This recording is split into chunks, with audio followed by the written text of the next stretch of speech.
Tesla's RoboTaxi event. Investors are not just investing in a company. Investors are investing in Elon Musk's companies like Tesla, SpaceX, Neuralink, XAI, and Twitter. But they're also investing in Elon Musk. Elon Musk, the inventor, the visionary, and the one that sees the future in a totally new way. Expectations were high as the RoboTaxi platform could account for 90% of the EV giant's enterprise value over the next 5 years, says ARK Invest analyst. The dedicated event is the first step towards unlocking a multi-trillion-dollar market, according to ARK Invest analyst Claudia Aquino. So this is what happened.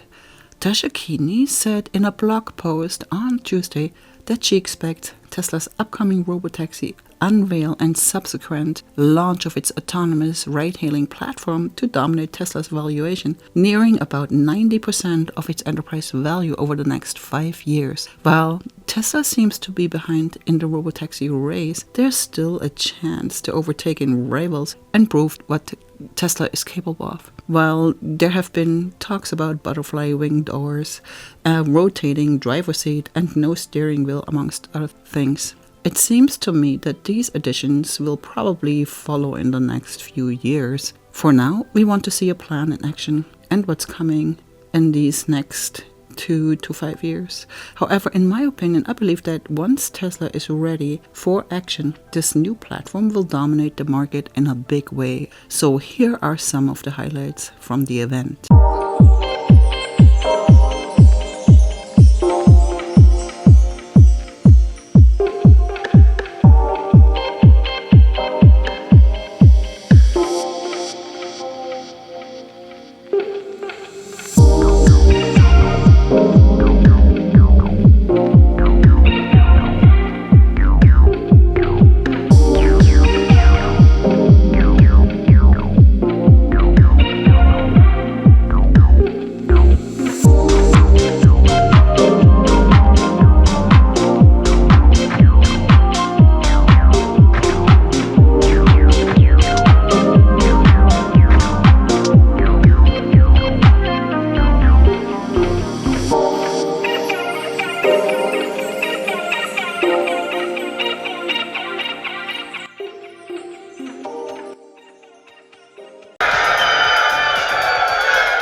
Welcome to the We Robot Party. So we have quite a show for you tonight. I think you're gonna like it. There's 20 more where that came from.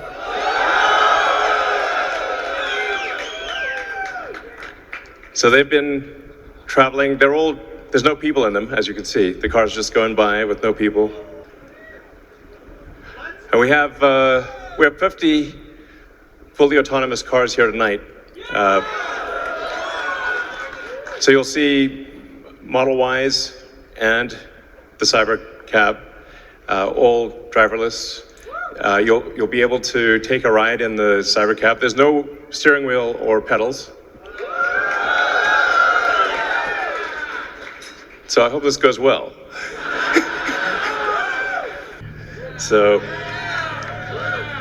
So when we think about transport today, there's a lot of kind of pain that we take for granted that we think is normal.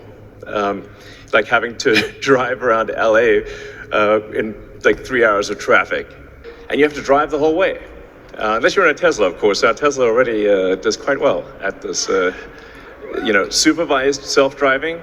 So supervised full self-driving is actually working quite well. I'm sure there's people in the crowd, you're using that, yeah?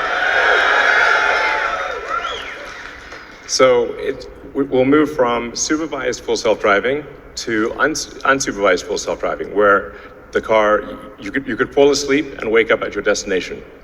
How many hours a week are cars used? Your average passenger car is only used about 10 hours a week out of 168 hours. So the vast majority of the time, cars are just doing nothing. But if they're autonomous, they could be used, 5 times more, maybe 10 times more. So you could actually, for the same car, there's 168 hours in the week, and like I said, only 10 of them are used for driving. So, and then a bunch of those hours are looking for a parking spot, which is, can be pretty annoying at times. So we want, with autonomy, you get your time back. This is a very big deal. So it's not just it'll save lives, like a lot of lives, and prevent injuries. I think we'll see autonomous cars become 10 times safer than a human. In fact, I think the cost of autonomous transport will be so low that you can think of it like individualized mass transit. The average cost of a bus per mile for a city, not the ticket price because that is subsidized, but the average price is about $1 a mile. Whereas the cost of cybercab, we think probably over time, from the operating cost is probably going to be around 20 cents a mile. And price, including taxes and everything else, probably ends up being 30 or 40 cents a mile. So yes, and you will be able to buy one.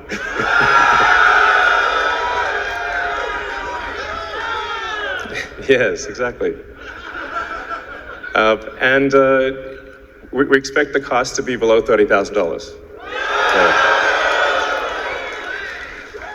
And I think there'll be an interesting, business model where, like, let's say somebody is an, Uber or Lyft driver today, where they can actually sort of manage a fleet of cars and manage, 10, 20 cars, and just sort of, take care of them like a shepherd tends their flock. You have your flock of cars, and you're the shepherd, and you take care of your flock of cars. We do expect actually to start fully autonomous, unsupervised FSD in Texas and California next year. And that's with the Model 3 and Model Y. And then we expect to be in production with the Cybercab, which is really highly optimized for autonomous transport in probably, well, I tend to be a little optimistic with timeframes, but in 2026. So, yeah, before 2027, let me put it that way. I think the cost of autonomous transport will be so low that you can think of it like individualized mass transit. The average cost of a bus per mile for a city, not the ticket price because that is subsidized, but the average price is about $1 a mile. Whereas the cost of cybercab, we think probably over time, from the operating cost is probably going to be around 20 cents a mile. And price, including taxes and everything else, probably ends up being 30 or 40 cents a mile. So yes, and you will be able to buy one.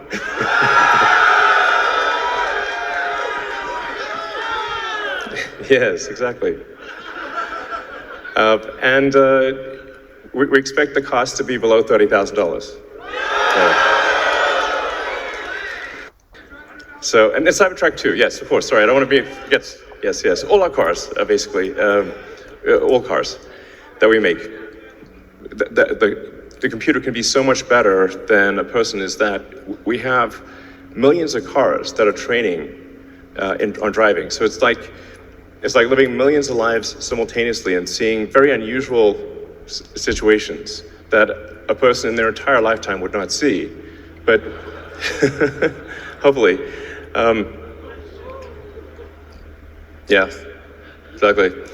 So with that amount of training data, it's obviously going to be much better than what a human could be, because you can't live a million lives.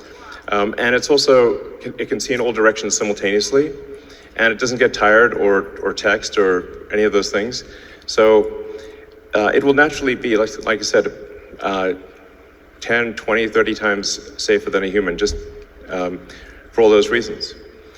And I want to emphasize that the solution that we have is AI and vision. So there's no expensive equipment needed. So the Model 3 and Model Y and S and X that we make today will be capable of full autonomy unsupervised.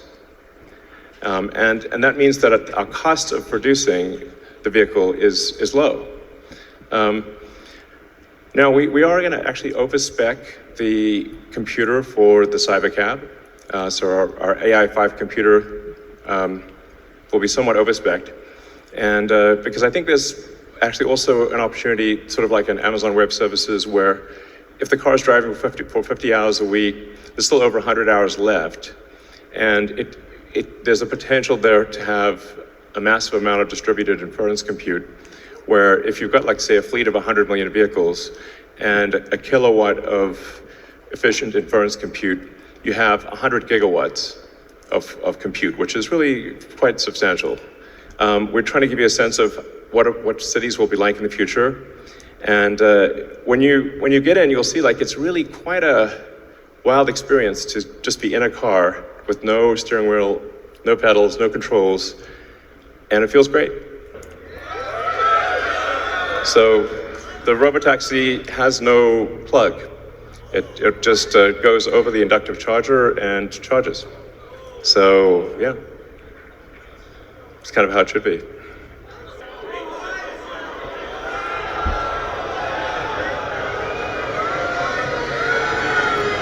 So that would be quite fantastic.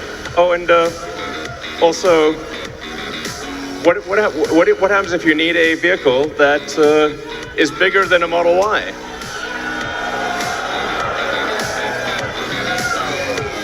The RoboVan. The RoboVan is we're going to make this, and it's going to look like that. Now, can you imagine going down the streets and you see this coming towards you? That'd be sick.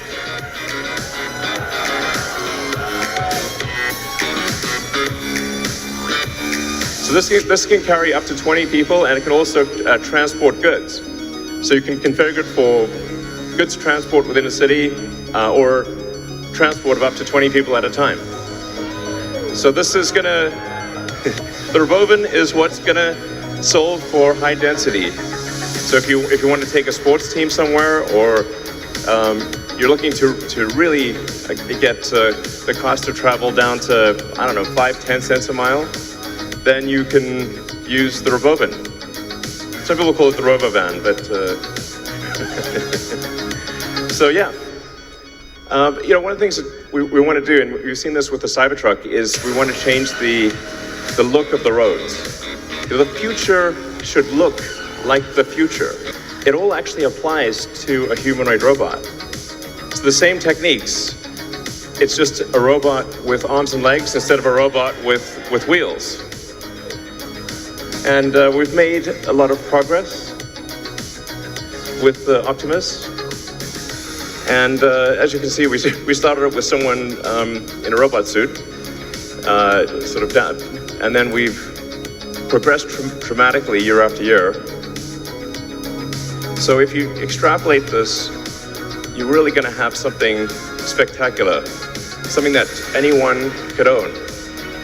So you could have your own personal R2-D2 C-3PO. And I think at scale, this would cost something like, I don't know, $20,000, $30,000. Probably less than a car, is my prediction long term. But fundamentally, at scale, the Optimus robot, you should be able to buy an Optimus robot for, I think, probably $20,000 to $30,000 long term. So, and what can it do? It'll basically do anything you want. So it can be a teacher, babysit your kids. It can walk your dog, mow your lawn, get the groceries, just be your friend, serve drinks. And yeah, it's going to be awesome. And I think this will be the biggest product ever of any kind. Yeah.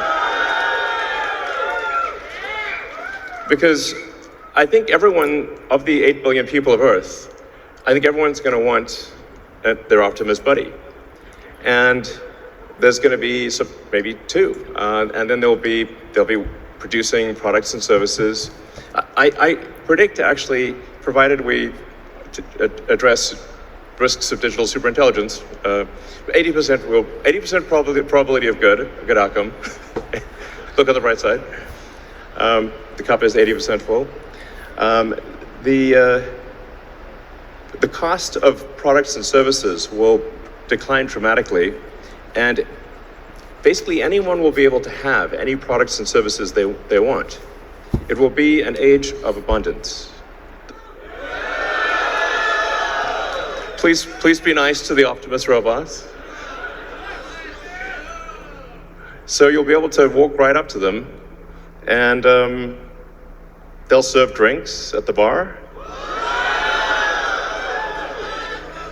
And you'll directly, I mean, that's just, it's a wild experience just to have humanoid robots, and they're there, you're just in front of you. So, yeah, with that, let's party.